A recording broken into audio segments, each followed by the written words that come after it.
let's talk about books that were worth the hype. Recently, I was putting together lists to make videos on about books that were overhyped, books that were underhyped. I had a decently sized list of books that I thought were overhyped, books that I hated that everyone else seemed to love.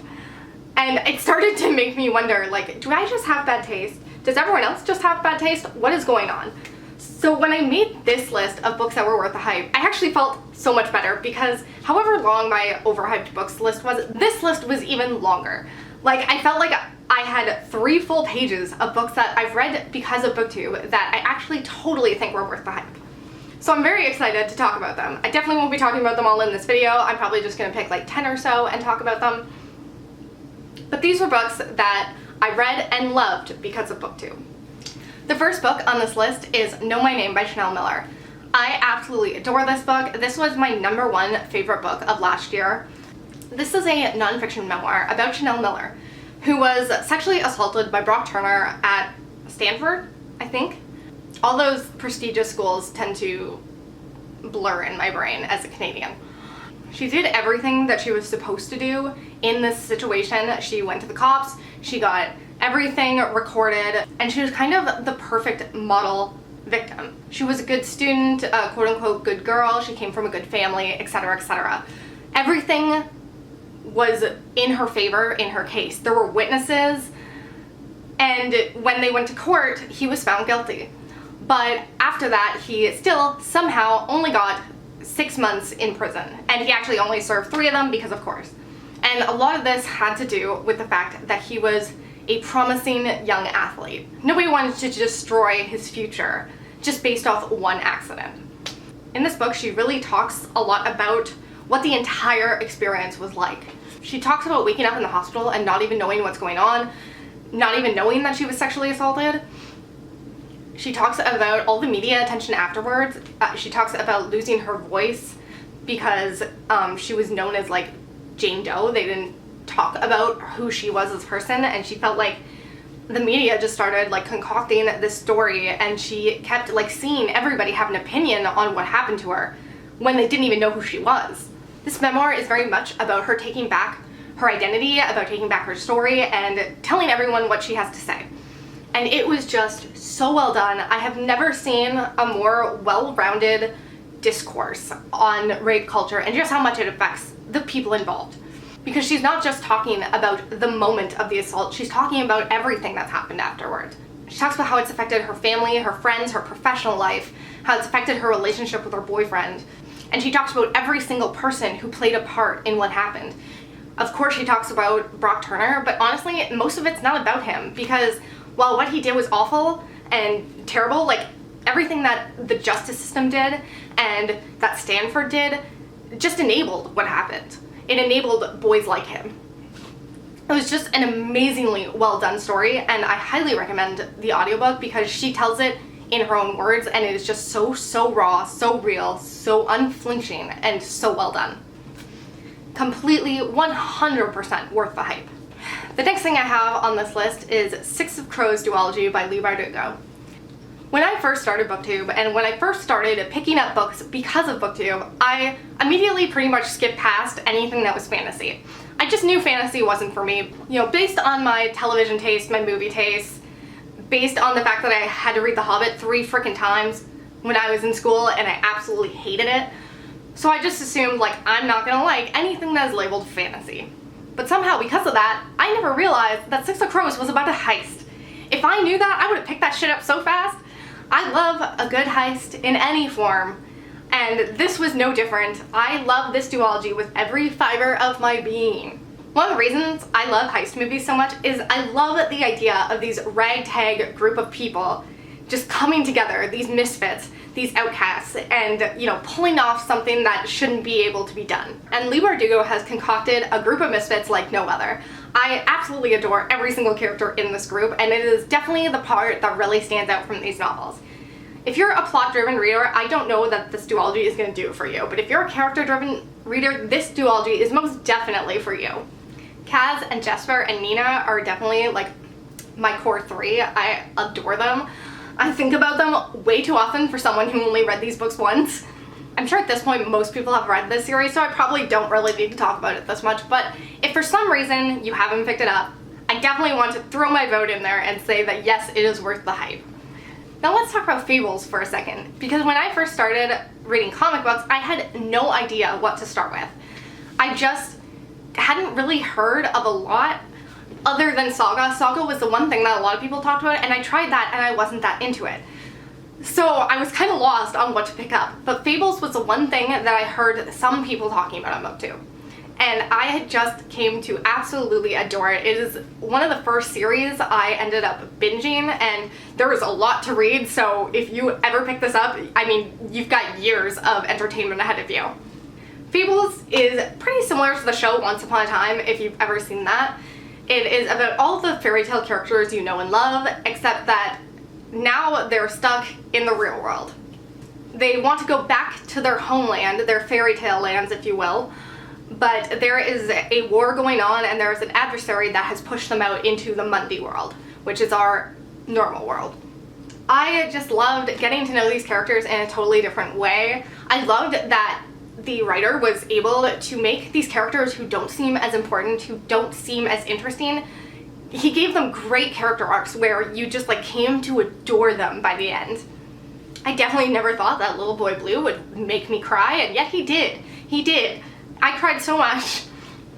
If you're interested in comics, I feel like this is a great place to start. Because you already know these characters, it's very easy to jump into this world. You know, it's a classic for a reason, and it deserves all the hype it gets. The next thing I want to talk about is Dark Matter by Blake Crouch. When I picked this up, I kind of had no idea what I was in for. I watch a lot of Booktube, and yet sometimes, I swear, if I've seen the book more than once, it's like I stop listening as much, or I just skip it and move on to the next book that I haven't heard about. But because of that, it's like I think I know the synopsis, but I actually don't, because when I picked up this book, I had no idea that it was sci-fi. I thought it was a straight-up thriller, and I thought it had something to do with memory loss. That is not quite the case. This is a book about a main character who wakes up in a life that is kind of like his own, but not. He's still himself, but everything's just a bit different. This book delves into a theme that I always find fascinating, and that's how our choices affect the world around us. How one small choice can affect the trajectory of the rest of our life. I feel like this is a book that really does a good job of kind of bridging the gap between sci-fi and thriller, so maybe if you're a thriller lover who wants to try just a bit of sci-fi, this would be a great one, or vice versa. If you love sci-fi and haven't tried many thrillers, this is a good one to pick up. I love that this has very personal consequences. He isn't trying to save the world, he's just trying to save his world as he knows it. The writer does a pretty good job at letting you connect to the main character, and therefore you connect to his stakes. You care about what happens, even if this isn't life or death. You care about the fact that he needs to get back to his family because you care about him. It was just a really, really great thriller all around. The next thing I want to talk about is Felix Ever After by Kacen Callender. This blew up Booktube last year, and I totally thought that I wasn't going to love it as much as everybody else, but here I am to tell you it was 5 out of 5 stars. This book is about a trans boy named Felix who recently had somebody expose his dead name all around the school. He spends part of the book trying to figure out who could possibly do this to him, as well as just dealing with everything else in his life. And this book takes on a lot. It takes on, you know, the ever-changing identity that you have, especially in high school when you're just trying to figure out who you are. It deals with different family dynamics. Felix's mother isn't in the picture anymore, yet he wishes that she was. It deals with him and his father, where his father isn't quite accepting him for who he is yet. You know, deals with that idea that like family can love you and want what's best for you and still kind of fail. It follows him around as he tries to figure out how he feels about these different people in his life because he has different love interests in the book. I felt like the book did such a good job at exploring just the messiness of high school. I kind of love the way it explores his love life because I feel like that sort of thing moves so fast when you're a kid. Your feelings about different people are ever changing.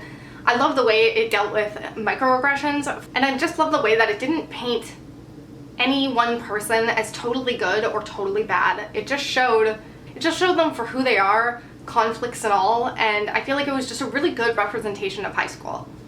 Another book that was worth the hype is No Exit by Taylor Adams. This is about a girl who gets snowed in at a rest stop while trying to get back home from her university for Christmas. She gets snowed in with a couple strangers, and eventually she realizes that somebody has a child locked in their car. In a cage, by the way, so she knows that this is probably not their child. This book did such a good job of making things exciting and dangerous, but not stupid. As dumb as that sounds, I'm so sick of reading thrillers or horror books or anything like that where there's such an obvious solution to everything. You know, if they would just call the cops, if they would just tell their parents or whatever. But this girl is truly stuck in the middle of nowhere. There is nothing that she can do without alerting the possible kidnapper inside of this rest stop. She has nobody she can trust, she has no way out, and it's just such a good edge of your seat thriller. And the thing that I really think Taylor Adams excels at is really making you care and like the main character. Because so often in thrillers, especially for some reason, thrillers written by dudes starring women, they're usually bad, and they usually have paper thin characters I don't give a shit about. But I loved the main character in this book. She was so intelligent. She was constantly just like coming up with new ways to save herself. Her relationship with the child that she develops so quickly, I mean, that's such a hard thing to do, and I feel like the author nailed it here. You truly felt their bond that they formed so quickly in this situation. I also feel like the villain in this book was really well done. I love a villain who's just enjoying themselves, and the author did such a good job with this one. I loved every dynamic that was in this book, and considering there's only like 5 characters, that's kind of impressive. Next thing I want to talk about is The Push by Ashley Audrain. I love this book. I love this book so much. I might have included it as my best book. I honestly can't remember, even though I just filmed the mid-year freakout tag like last month. Totally forgotten my answers. I'm pretty sure I put this down as the best book. This is yet another fantastic thriller option if you want one, but this one's definitely more internal. It is more focused on really just one character. The main character of this book has recently given birth, and she cannot figure out just why her feelings about her baby aren't what they're supposed to be. She truly feels like her child is evil. And she really can't figure out if this has to do with her child or if it's all in her head. This book did such an amazing job at setting such an eerie, sinister tone and at really walking that fine line of doubt, of making it so that you truly don't know if it's all in her head or not.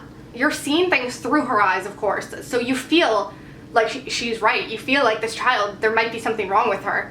But there's so many moments where things get called into question and you wonder if maybe it's just postpartum depression, or if maybe it's some sort of trauma that's been lingering from her relationship with her mother and her mother's relationship with her grandmother before her, because they show bits and pieces of these generational relationships in her family. This is definitely a slow burn.